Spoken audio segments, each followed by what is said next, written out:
We believe this is, we're coming to the end of a very successful trip through Poland and now here at the Munich Security Conference.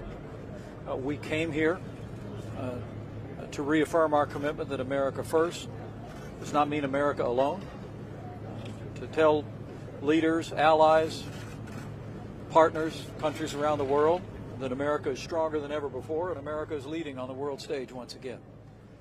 We called on our NATO allies to meet their obligations for our common defense. We spoke of the progress that we've made in the Indo-Pacific. We spoke of the new alignment that we see forming up at President Trump's leadership across the Arab world that took shape this week in Warsaw. And we called on the European Union to recognize Juan Guaido as the legitimate president of Venezuela. We came here to deliver a message that America is stronger, our economy is stronger, our military is stronger. We're standing with our allies, we're standing up not just for our priorities, but we're advancing the interests of the free world, and we've made great progress. With that, I'd be happy to take any indication that European allies are at all considering withdrawing from the Iran nuclear deal? Any positive signs from Chancellor Merkel? Well, we've had very frank discussions about the Iran nuclear deal here in Munich and in Poland. We called on our European allies to stop undermining U.S. sanctions against Iran, to join with us in further isolating Iran economically and diplomatically, and to withdraw from the Iran nuclear deal. This deal not only did not ensure that Iran would not obtain a nuclear weapon, it virtually guaranteed at the end of 10 years that they would have access to the world's deadliest weapons. And we've made that case strongly. I also spoke with Chancellor Merkel about areas of common interest where we're going to work more closely together, standing together against terrorism broadly, standing with Israel, dealing with the civil war in Yemen, and in a broad range of areas in the region. So we'll look for areas that we can work together, but we'll continue to call on our European partners to stand with us, recognize that the greatest threat to peace and security in the Middle East is the Islamic Republic of Iran, and we'll deliver that message consistently. Have you made any progress getting the Europeans to help out in Syria, and what do you want them to do in Afghanistan when the U.S. starts to withdraw troops from there? Well, we've made incredible progress. Our coalition has against the ISIS caliphate, and literally today we have 1 mile of territory left to capture, and literally within hours or days the ISIS caliphate will be no more. Our coalition of nations and the strong leadership of the United States has decimated the ISIS caliphate, and today I reiterated President Trump's determination to work with our allies, to have our partners in the region take more responsibility in Syria for the aftermath, to ensure that ISIS does not rise up again. And we've had conversations today with our allies. Those will continue to be ongoing. We want to bring our troops home, but we're determined to do it in a way that allows all of us and this coalition to continue to hunt down and destroy any remnants of ISIS that may exist in the region, but ask our partners to take up the obligations within Syria itself to make sure that what we've accomplished there is secured. Afghanistan? Mr. Vice President, excuse my voice, after reports of another shooting, Nancy Pelosi, who is here today, before said that the administration is focused on the wrong things when it comes to calling something a crisis. Do you think that the administration needs to have a tougher focus on gun violence in the United States? Well, obviously, we commend the law enforcement officials in Illinois who responded so swiftly to the active shooter at the warehouse, and we extend our sympathies and our prayers to all of those that were impacted. But look, our nation recognizes that those who perpetrate violence, using firearms or otherwise, are the ones that need to be held responsible. And in the wake of the horrific tragedy in Florida, we just marked our 1-year anniversary.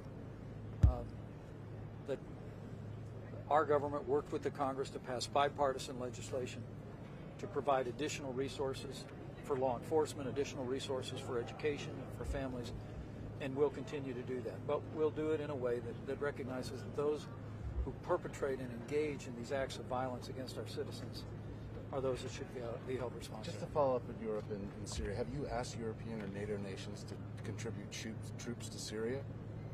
We're in consultation as we speak with our NATO allies and with other coalition partners. Look, President Trump's made it clear.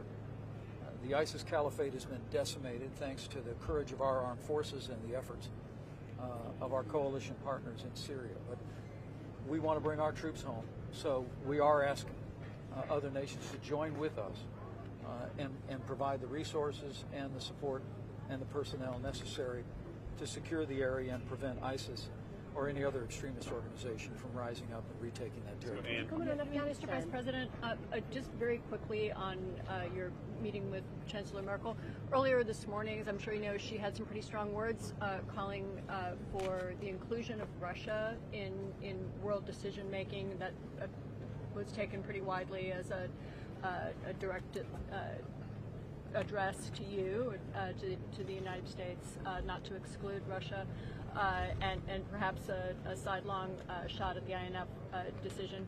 Can you say whether you talked about that with her, respond to that? But I also want to ask you about Venezuela.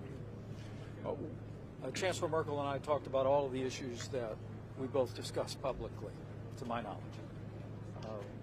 We talked about what is a strong relationship between the United States and Germany, a strong commitment to freedom, a strong commitment to our NATO alliance. But I also expressed to her, as President Trump has, our concern about the Nord Stream 2 agreement. We cannot strengthen the West by becoming dependent on the East.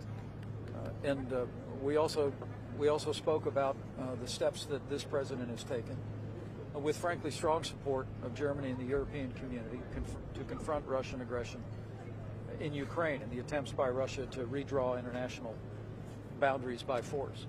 This president's provided weapons to Ukraine at a level that our country had not been willing to do so in recent years, and we spoke about our agreement in that. But look, the best pathway to peace is a strong NATO alliance, a NATO alliance whose members are not dependent on Russia for their energy needs, and a NATO alliance that really is built on now 3/4 of a century of standing together on behalf of freedom and the West. And on Venezuela, just can you give us your understanding of what's happening at the border? Do you expect aid to go through?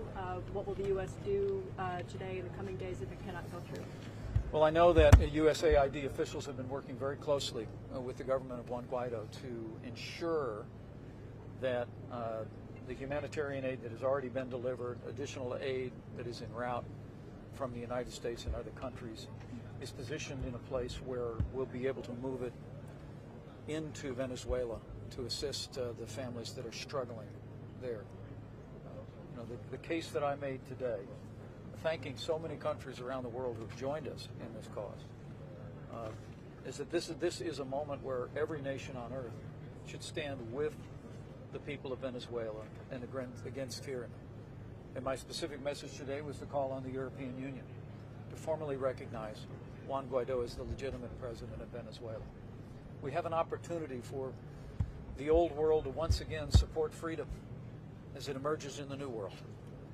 And our message today was that it's time, with so many of our European partners following America's lead, to recognize the government of Juan Guaido. It's time now for the European Union to do likewise and send a message that we stand together for freedom. I'll continue to deliver that message in the remains of this conference, and the United States will continue to carry that message going forward. What concerns All right, we do you gotta go. still We gotta have, go. Can you that just you're say gonna take I've back? got it?